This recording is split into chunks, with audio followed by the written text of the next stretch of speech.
आखिर कब्र पर मेरी आकर, क्योंकि जब तुमसे इत्तेफाकन मेरी नजर मिली थी, अब याद आ रहा है शायद वो जनवरी थी।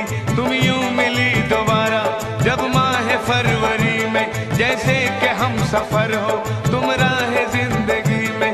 कितना हंसी जमाना आया था मार्च लेकर, राहे वफा पे थी तुम वादों की टॉर्च लेकर।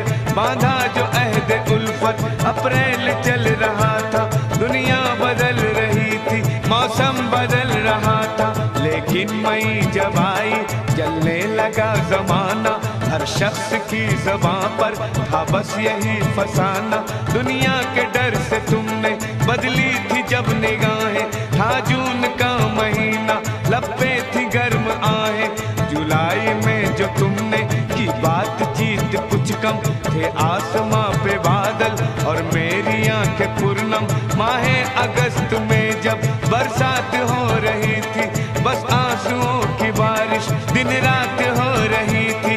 कुछ याद आ रहा है वो माह था सितंबर, भेजा था तुमने मुझको तरके वफा का लेटर। तुम गैर हो रही थी, अक्टूबर आ गया था, दुनिया बदल चुकी थी, मौसम बदल चुका था। जब आ गया नवंबर ऐसी भी रात आई, कैसे तुम्हें छुड़ाने सच कर बारात आई।